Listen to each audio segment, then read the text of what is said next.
You know that feeling when you step out of a small hotel in the mountains early in the morning and the air just hits you? Not harsh, not freezing, just cool enough to wake you up better than any coffee. That was Sost for us that morning. Yeah, I still remember that breath. I walked out with my cup of chai, took one sip, and just stopped.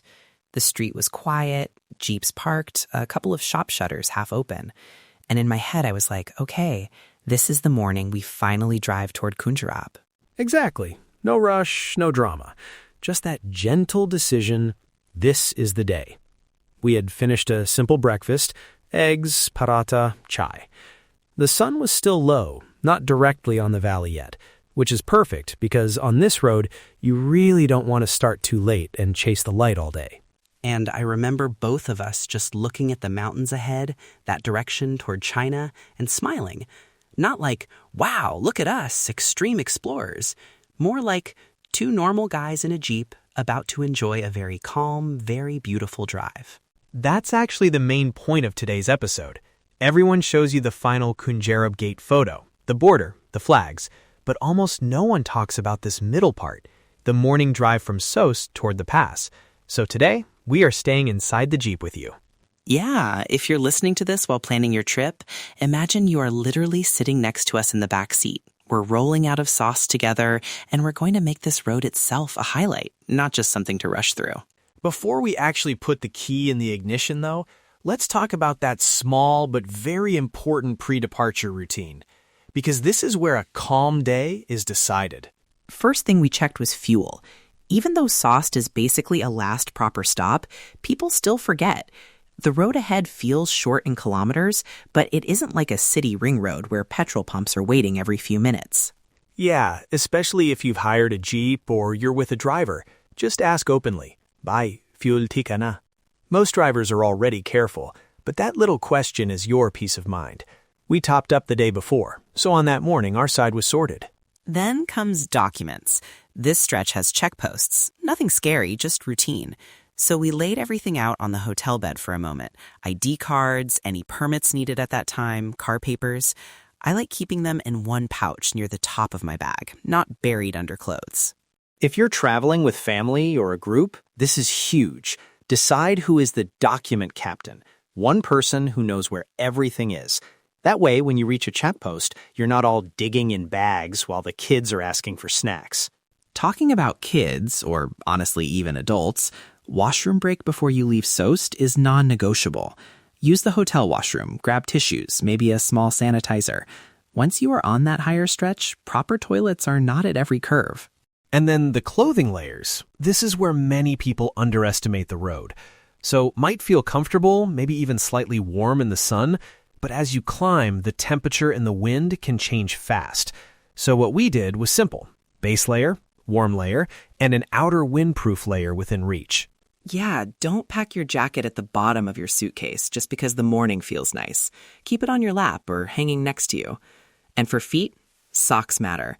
I always say if your feet are warm, your mood is warm. So fuel checked, documents packed, washroom done, layers ready. We stepped into the Jeep, closed the doors with that heavy mountain Jeep sound, and rolled slowly out of Sost. Leaving Sost is interesting. On one side, you still see last-minute shops, people getting breakfast, some trucks parked. And then, turn by turn, it starts to thin out. The road becomes quieter. The valley starts to feel like it's gently closing around you. Inside the Jeep, we did one more tiny but important thing: seat selection. If you get car sick or you're even slightly sensitive, this one rule can save your day. Sit where you can see the road ahead clearly and where the suspension feels a bit more stable. Yeah, back corner seats look romantic in photos, but on a climbing, winding road, that's where you feel the most bounce. I usually sit more toward the front or middle on the side, where I can see the valley but also keep my eyes on the road line. If someone in your group is prone to nausea, give them that best seat. Tell them to keep their head slightly up, look outside, and avoid scrolling on their phone. Even a simple thing like opening the window a little for fresh air can make a big difference. And please, don't turn this part into a race. We were intentionally slow. The idea was to enjoy those first kilometers. Last bits of Sost sliding past the windows, shops getting fewer, mountains getting taller. the river sounding a little louder as traffic noise faded. After a while, the character of the drive changes again when you start hitting those small tunnels and tight turns along the river. That's one of my favorite parts. Yeah, those short tunnels, you see the dark opening coming, bright daylight behind you, river on the side. The moment you enter, the sound of the engine suddenly echoes. Everyone goes a little quiet, just listening to that hum bouncing off the walls. Then, light again. That light, dark light rhythm is actually fun, but it can confuse cameras. So if you're thinking of taking photos or a video, my tip is wait till you're out of the tunnel and the driver is on a straight, safe stretch. Then politely ask for a slow roll or a brief pause. Exactly. Don't suddenly shout, "Stop, stop, photo," in the middle of a curve.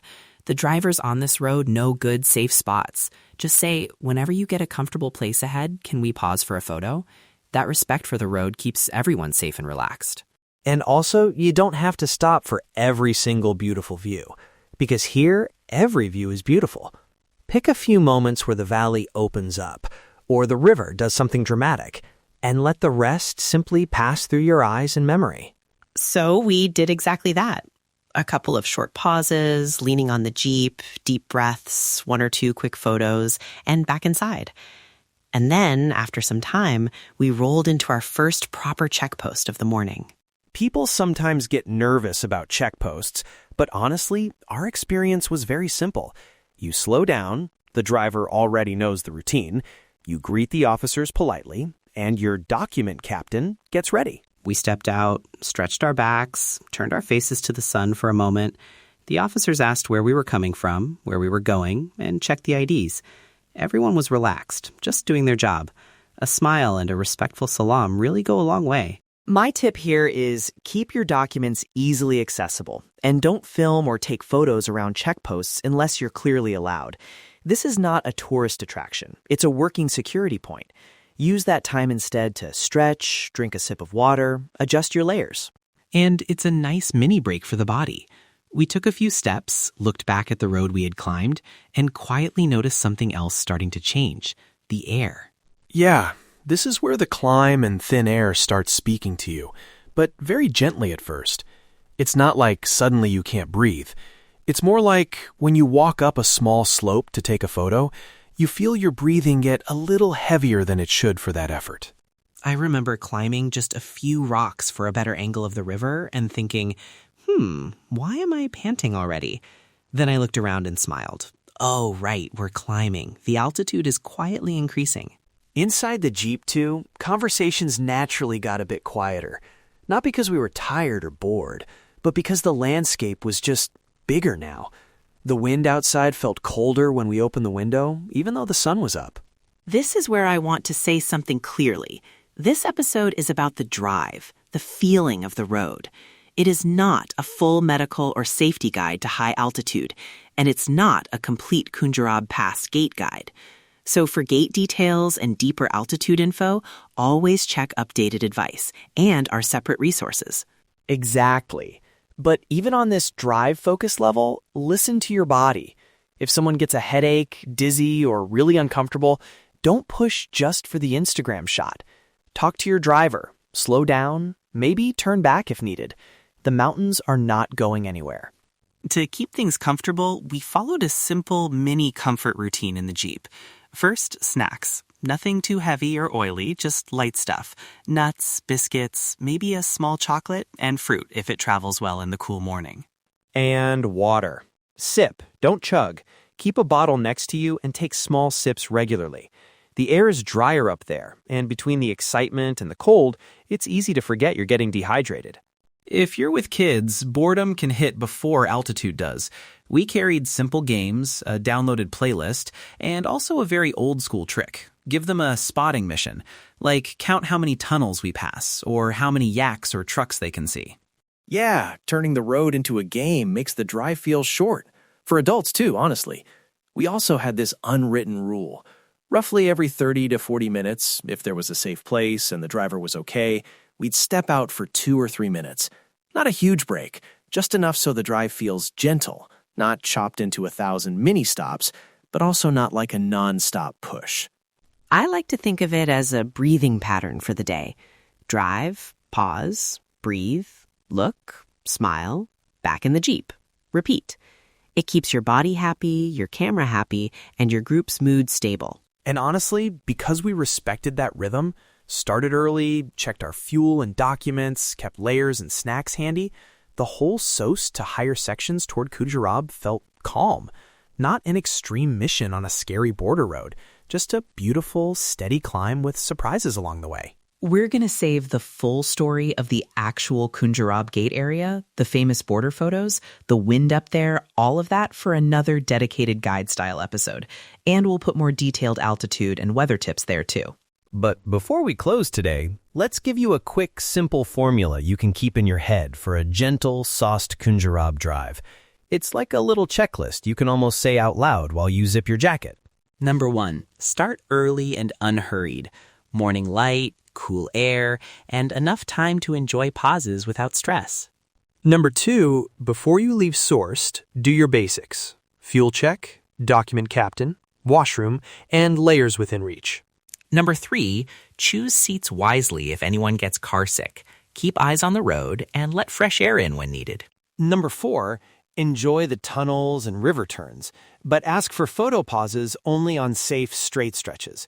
Respect the driver and the road. Number 5, treat checkposts as calm little breaks.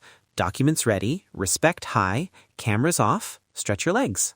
Number 6, watch the thin air gently. Heavier breathing on small climbs, cooler wind, quieter moods. Listen to your body and to each other.